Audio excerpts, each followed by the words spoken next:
हाँ भाई, good morning. सबसे पहले तो आप सबको हैप्पी मदर्स डे। राइट, आज मदर्स डे है तो सबसे पहले हैप्पी मदर्स डे। आप सब अपनी मम्मी के पैर छुओ, उन्हें विश करो। Right, and take her blessings. Okay, तो and always respect your parents and make them proud. Right, तो अब अपने टॉपिक पे आते हैं और स्टार्ट करते हैं टॉपिक। देखिए, आज हमारा टॉपिक है बच्चे, heating effect of electric current और उसकी application. Heating effect of electric current और उसकी एप्लीकेशन। Good morning students. बच्चों, आपने कभी सोच के देखा है कि जब इलेक्ट्रिक करंट इन सब में से पास होता है तो ये जलने कैसे लगते हैं? How they start glowing. आज हम यही सब पढ़ने वाले हैं। बहुत इंटरेस्टिंग टॉपिक होने वाला है ये, तो वीडियो बिल्कुल स्किप मत करना। ओके, देखो, सबसे पहले इसकी थोड़ी स्टोरी समझते हैं। आप सब ने एक बात नोटिस की है कभी? जैसे एग्जाम्पल के तौर पे मैं आपसे बोलूं कि सपोज़ करो आप अपने मोबाइल में बहुत टाइम से गेम खेल रहे हो। अब जब अपने मोबाइल में बहुत टाइम से गेम खेल रहे हो तो आपने नोटिस किया होगा कुछ देर बाद वो हीट करने लगता है। चाइनीज़ फ़ोन खासकर, ठीक है, तो हीट करने लगता है। ऐसे ही अगर कोई फ़ैन लगातार चल रहा है तो वो क्या करने लगता है? हीट करने लगता है। ऐसे ही अगर हम बात करें, कोई बल्ब अगर लगातार ऑन है, मतलब उसमें इलेक्ट्रिक करंट पास हो रहा है, तो वो क्या करने लगता है? हीट करने लगता है। इसी तरीके से अगर हम बात करें बच्चे यहाँ पे, लाइक फॉर एग्जांपल गीज़र, उसमें पानी गर्म होता है, वो हीट करता है कि नहीं करता? इसी प्रकार से आप सोच सकते हैं microwave oven, electric toaster, iron. इसमें स्टोरी समझ रहे हो आप? देखो, स्टोरी ये है कि जब किसी चीज़ के अंदर करंट जाता है ना, क्या जाता है? जब किसी चीज़ के अंदर करंट जाता है, तो जब किसी चीज़ के अंदर करंट जाएगा तो वो हीट पैदा करता है। क्या पैदा करता है? हीट। राइट, अब जो वो हीट पैदा करता है, कभी वो हीट हमारे लिए होती है एडवांटेजियस, कभी उस हीट का हम अच्छा खासा इस्तेमाल करते हैं, एडवांटेजियस होती है, लेकिन कभी वो हीट हमारे लिए वेस्ट है, मतलब एनर्जी वेस्ट हो रही है हमारे लिए। मतलब कभी वो हीट हमारे लिए यूज़फुल है और कभी वो हीट हमारे लिए वेस्ट है। जैसे एग्जाम्पल की बात करें, गीज़र में जो हीट पैदा होती है उससे पानी गर्म होता है, ये एडवांटेजियस है, हम चाहते हैं ऐसा हो। बल्ब में जब हीट जनरेट होती है वो चमकता है, वो ग्लो करता है, होता है नहीं होता? इस तरीके से ग्लो करता है। राइट, लेकिन फ़ैन में जब हीट हुई, क्या ये कोई हीट यूज़ हुई? ये तो पंखा खामखा गर्म हो गया, कोई इस्तेमाल नहीं हुआ इसका। मोबाइल फ़ोन के अंदर आप गेम खेल रहे हो, पबजी, इतना मत खेलना, ठीक है, पबजी गेम खेल रहे हो। राइट, अब जब पबजी गेम आप खेल रहे हैं तो उसमें क्या हीट जो जनरेट होती है वो आपको क्या चिकन डिनर डलाती है? ऐसा तो नहीं होता ना। जो हीट यहाँ जनरेट हो रही है वो वेस्ट है। तो मैं आपसे यही कहना चाह रहा हूं कि इतना बात याद रखो, जब किसी चीज़ के अंदर इलेक्ट्रिक करंट आता है, याद रखना इस बात को, जब किसी चीज़ के अंदर इलेक्ट्रिक करंट आता है बेटा, ये दो प्रकार के इफेक्ट देता है। कितने प्रकार के? दो प्रकार के। राइट, एक होता है हीटिंग इफेक्ट, एक होता है magnetic effect. Whenever electric current comes in a wire, it can give two types of effect. Two types. The one is heating effect, जो हमको यहाँ पढ़ना है और उसकी एप्लीकेशन पढ़नी है, and the other is magnetic effect. Magnetic effect क्या है? हमारा फिजिक्स का अगला चैप्टर है, तो that we will study afterwards. Right? अभी हमारा काम क्या है? अभी हमको पढ़ना है भाई हीटिंग इफेक्ट क्या होता है। तो सबसे पहले आप ये समझ लीजिए कि हीटिंग इफेक्ट जो आया वो हमारे लिए कभी तो काम का है, लेकिन कभी वेस्ट भी है। जैसे मान लो हम बात करें इलेक्ट्रिसिटी पावर हाउस, वहाँ से जब हीट आपके घर तक आती है तो कुछ ना कुछ हीट एनर्जी वेस्ट हो जाती है। क्या जो हीट एनर्जी वेस्ट हुई हमारे किसी काम की थी? आंसर इज नो, हमारे किसी काम की नहीं थी वो। समझ रहे हो आप बात को? लेकिन जो रूम हीटर या फिलामेंट ऑफ हीटर, जब उसमें इलेक्ट्रिक करंट पास होता है तो वो जलने लगता है, वो ग्लो करने लगता है, वो हमारे काम का है, क्योंकि हम चाहते हैं वो ऐसा करे, हम चाहते हैं वहाँ पे ब्राइटनेस आए। समझ रहे हो बात को आप? तो अब यहाँ पे हम लोग अगर बात करें, देखिए इधर, तो ये आपको सब क्लियर हो गया होगा। अब थोड़ा इसको इस तरीके से देखते हैं। जैसे मान लीजिए जो आपके सिलेबस में है वो है इलेक्ट्रिक बल्ब। अब देखो, अगर मैं इलेक्ट्रिक बल्ब की बात करूं, सपोज करो आपका इस तरीके से कुछ है, ठीक है। अब don't mind my drawing, right, मैं साइंस का टीचर हूं, आर्ट्स का नहीं, राइट।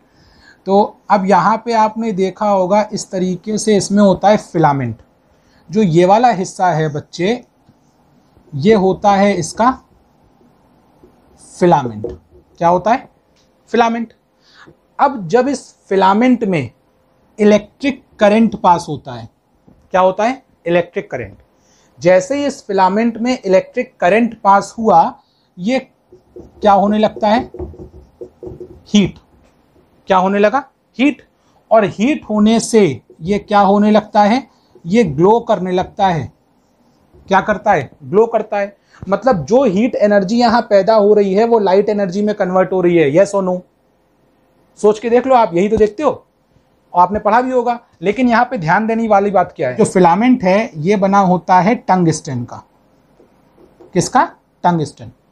और जो टंगस्टन होता है, इसका जो मेल्टिंग पॉइंट होता है वो अप्रोक्सीमेटली 3400 डिग्री सेल्सियस होता है। Very high melting point, 3400 degree Celsius. आपका सवाल ये है कि मुझे टंगस्टन का जो एटॉमिक सिंबल होता है ये कमेंट सेक्शन में लिख के दिखाओगे, इसका जो है इसका एटॉमिक सिंबल क्या होगा ये बताओगे, ठीक है। तो अपने टॉपिक पे आते हैं। इसका मेल्टिंग पॉइंट कितना है? 3400। फिर उसके बाद जो बल्ब के अंदर गैस भरी होती है वो ऑक्सीजन नहीं होती भाई, ऑक्सीजन नहीं होती। क्यों नहीं होती ऑक्सीजन? क्योंकि टंगस्टन जब ऑक्सीजन के साथ जाता है, रिएक्ट करता है, तो वो कुछ और बना देता है। क्या बना देता है? कुछ और। अगर बेटा बल्ब के अंदर ऑक्सीजन गैस होगी तो टंगस्टन जल्दी बर्न आउट हो जाएगा और वो हमको नहीं चाहिए। तो इसीलिए इसके अंदर, बल्ब के अंदर हम कौन सी गैस फिल करते हैं? Inactive gases. कौन सी गैसेस फिल करते हैं? Inactive gases. अब जो आपकी इनएक्टिव गैसेस हैं, एग्जाम्पल जैसे नाइट्रोजन, आर्गन, ये सब हमारी इनएक्टिव गैसेस हैं जो हम बल्ब के अंदर फिल करते हैं। तो ये इलेक्ट्रिक बल्ब, याद रखना, इसके अंदर क्या गया? Electric current. इलेक्ट्रिक करंट से क्या हुआ? हीट। हीट करने से क्या हुआ? ग्लो। क्या हुआ? ग्लो। ठीक है। फिलामेंट किसका बना होता है? टंगस्टन का। Melting point very high. Gas कौन सी होती है? इनएक्टिव। ऑक्सीजन क्यों नहीं होती? क्योंकि टंगस्टन के साथ रिएक्ट करती है, इसलिए नहीं करते, ऑक्सीजन को भरते हैं। तो इसके अंदर गैस कौन सी फिल करते हैं? नाइट्रोजन फिल करते हैं या आर्गन फिल करते हैं।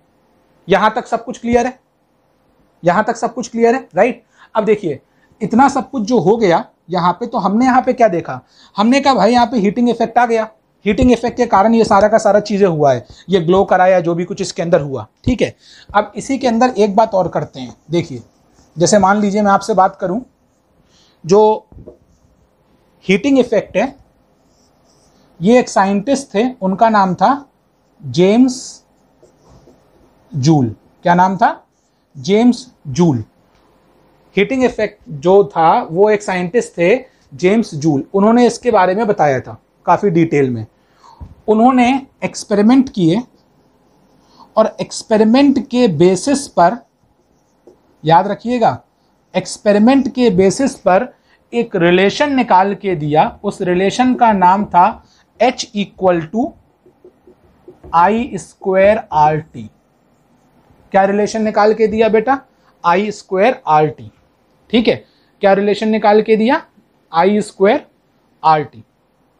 याद रखिएगा, जेम्स जूल एक साइंटिस्ट थे, उन्होंने एक्सपेरिमेंट किया।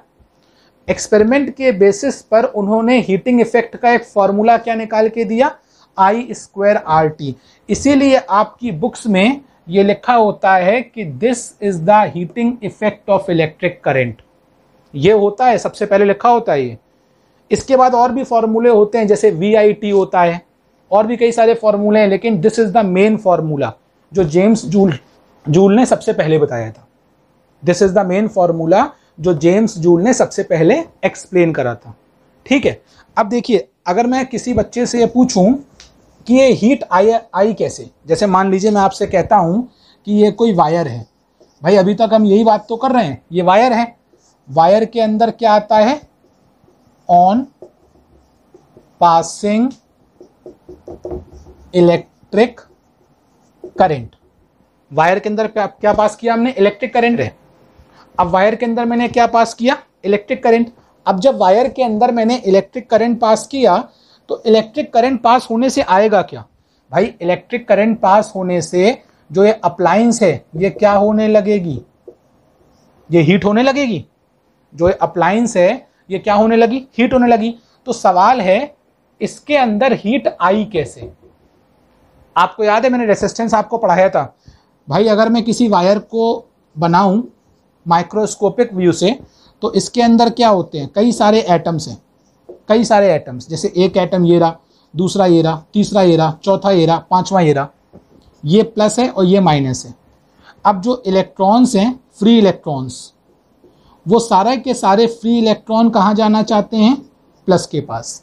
तो बीच में जो एटम है तो होता क्या है कि ये जिगजैग मोशन करने लगते हैं, क्योंकि बीच में एटम है। तो जब ये इस तरीके से यहाँ पे जाएंगे, जब ये कोलाइड करते हैं एटम्स के साथ, याद रखिएगा, जब ये फ्री इलेक्ट्रॉन्स एटम के साथ कोलाइड करते हैं तो some part of energy is been wasted. कुछ पार्ट एनर्जी का क्या होता है, वेस्ट हो जाता है। अब जब कुछ पार्ट एनर्जी का वेस्ट हो गया तो बच्चे वेस्ट होने से ये तार जो है, ये जो वायर है, ये क्या होने लगता है, ये हीट होने लगता है। क्या होने लगता है, ये हीट। आई बात समझ में, क्या होने लगा ये वायर, हीट। अगर इसके डेरिवेशन की हम लोग बात करें तो देखिए इसका डेरिवेशन इस तरीके से होता है कि हम लोगों को पता है कि इलेक्ट्रिक पोटेंशियल का फॉर्मूला क्या होता है बच्चे, V equal to W upon Q. यहां से W क्या हो जाएगा, V क्यू, इस तरीके से, राइट। अब जो W है वो क्या है, वो वर्क ही तो है। वर्क मतलब कितना लॉस हो गया, कितनी हीट एनर्जी यहाँ पे जनरेट हुई। तो यहाँ पे हम क्या पुट कर सकते हैं, देयरफॉर ओम्स लॉ से V क्या होता है, IR, और Q क्या होता है, IT। भाई Q क्या होता है हमारा, Q होता है IT। तो V equal to IR, Q equal to IT, यानी W इक्वल टू V के जगह क्या आ सकता है, IR, इंटू Q के बदले क्या आ सकता है, IT, राइट। तो W इक्वल्स टू क्या निकल के आ गया, I square RT। This work done will appear in the form of heat. कौन से फॉर्म में होता है अपीयर, हीट के फॉर्म में। तो H का फॉर्मूला क्या निकल के आ गया, I square RT, I square RT। इस फॉर्मूले से हमारे सामने एक बात क्लियर हुई। वो बात क्या क्लियर हुई, देखिए वो बात ये क्लियर हुई हमारे सामने कि H equal to I square RT। इससे एक बात क्लियर होती है कि H is directly proportional to I का square, H is directly proportional to R and H is also directly proportional to V। ठीक है, V के भी डायरेक्टली प्रोपोर्शनल होता है। वो फॉर्मूला आगे इसका मैं और लिख सकता हूं कि H का एक फॉर्मूला ये भी होता है, H is equal to VIT। ये फॉर्मूला कैसे आया, देखिए यहां पे अगर हम बात करें I स्क्वायर को I इंटू I लिख सकते हो, और I इंटू R क्या होता है, V होता है। यानी कि इस I स्क्वायर के बदले हम क्या लिख सकते हैं, I इंटू I, और IR क्या हो गया, V हो गया। तो हमने इस तरीके से लिख दिया।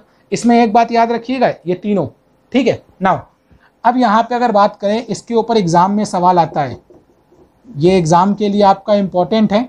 क्या आता है इसके ऊपर क्वेश्चन, कि अगर आप करंट को 1 एम्पियर इंक्रीज करते हो, 1 एम्पियर, तो 1 का स्क्वायर क्या होगा, 1, तो हीट 1 जूल भर जाएगी। लेकिन अगर करंट को 2 एम्पियर इंक्रीज करते हो तो 2 एम्पियर का 2 का स्क्वायर क्या हुआ, 4, यानी हीट कितनी भर जाएगी, 4 गुना, 4 जूल भर गई। आई बात समझ में, 4 गुना बढ़ जाती है, इसलिए ये इंपॉर्टेंट है। ठीक है, उसके बाद हीटिंग इफेक्ट का एक जो सबसे मेजर एडवांटेज है, सबसे मेजर एडवांटेज हीटिंग इफेक्ट का, वो होता है फ्यूज वायर। क्या होता है, फ्यूज वायर। ये बहुत इंपॉर्टेंट है। फ्यूज वायर ये है, ये एक प्रकार का, आप लोग समझते हो वर्ड सैक्रिफाइस, सैक्रिफाइस। ये फ्यूज वायर अपने आप की कुर्बानी दे देता है भाई, सैक्रिफिशियल डिवाइस है ये अपने आप की क्या देता है, कुर्बानी। अब ये अपने आप की जो कुर्बानी देता है, कैसे देता है, मतलब ये सपोज कर लो, जैसे मान लो मैं आपसे बात करूं, ये आपका घर का टीवी का सेट है, ठीक है।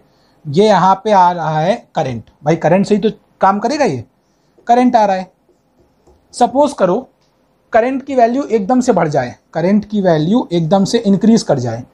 अगर करंट की वैल्यू एकदम से इंक्रीज कर जाएगी तो आपकी टीवी, समझ रहे हो ना क्या होने वाला है, टीवी तो गई, दोबारा चालू तो होगी नहीं, फिर ये टीवी तो गई। तो यहां इन्होंने क्या किया, साइंटिस्ट लोगों ने, इन्होंने बीच में एक अप्लायंस लगा दिया, ये इस तरीके से, और यहां पे इसका सिंबल ऐसे है, ऐसे मैं दोबारा बना दूं यहां पे इस तरीके से, ये तो ये वाली जो चीज है बच्चे, ये होती है फ्यूज वायर। क्या होता है ये, फ्यूज वायर। इसकी स्पेशलिटी क्या होती है पता है, इसकी स्पेशलिटी दो होती हैं, कि इसका जो मेल्टिंग पॉइंट होता है वो आपका होता है क्या, कम। इसका मेल्टिंग पॉइंट क्या होता है आपका, कम, और इसका जो रेसिस्टेंस होता है वो होता है ज्यादा। इसका मेल्टिंग पॉइंट होता है कम और रेसिस्टेंस होता है ज्यादा। समझ रहे हो? आप मुझे कमेंट सेक्शन में बताओगे लिख करके, फ्यूज वायर किस मटेरियल का बना होता है? क्या बताओगे? फ्यूज वायर किस मटेरियल का बना होता है? राइट। तो देखिए यहां पे फ्यूज वायर हमने लगा दिया, अब इसका मेल्टिंग पॉइंट कम है। जैसे इसमें करंट की वैल्यू बढ़ी, देखो जैसे करंट की वैल्यू बढ़ी इसके अंदर करंट पास होगा। अब क्योंकि इसका मेल्टिंग पॉइंट कम है और रेसिस्टेंस ज्यादा है, अभी मैंने आपसे क्या बोला, heat is directly proportional to R. क्योंकि रेसिस्टेंस ज्यादा है तो हीट बढ़ने लगेगी, और क्योंकि मेल्टिंग पॉइंट कम है तो तुरंत क्या होगा आपका, ये पिघल जाएगा। ये बात समझ रहे हो आप, कि रेसिस्टेंस ज्यादा है इस वजह से हीट बढ़ी, और मेल्टिंग पॉइंट आपका क्या है, कम है तो तुरंत वो पिघल जाएगा, वो मेल्ट हो जाएगा। और जैसे ही वो मेल्ट हो गया ये हिस्सा ब्रेक हो गया। अब जब ये हिस्सा ब्रेक हो गया तो क्या यहां पे करंट जा पाएगा? आंसर है नहीं जा पाएगा। तो आपका टेलीविजन या कोई भी अप्लायंस बच जाएगा। समझ गए बेटा? Now electric fuse is replaced by another device which is called MCB। या आपने आपके घर के मीटर में देखा होगा, MCB का फुल फॉर्म क्या होता है, मिनिएचर सर्किट ब्रेकर। ओके, तो ये हमारे हीटिंग इफेक्ट के एप्लीकेशन है। इस तरीके से हीटिंग इफेक्ट हमारा पूरा काम करता है। ठीक है, तो ये पूरा आई होप आपका क्लियर हो गया होगा। नेक्स्ट पार्ट में हम लोग इसके इलेक्ट्रिसिटी बिल और हीटिंग इफेक्ट के न्यूमेरिकल करेंगे। ठीक है, इलेक्ट्रिसिटी बिल और हीटिंग इफेक्ट के न्यूमेरिकल करेंगे, और उसके बाद प्लीज प्लीज प्लीज चैनल को सब्सक्राइब करो। आपका पूरा 10th क्लास का साइंस का सिलेबस इसी चैनल पे कंप्लीट हो जाएगा, पूरा सिलेबस। राइट, हम लोग इसमें, मैं आपको इसके बाद इसके पीडीएफ नोट्स दे दूंगा, पीडीएफ नोट्स आपको दे दूंगा। राइट, पीडीएफ नोट्स आपको मिल जाएंगे और वर्कशीट मिल जाएंगी। तो subscribe our channel, right, and don't forget to hit the like button and press the notification bell icon. Okay, thank you.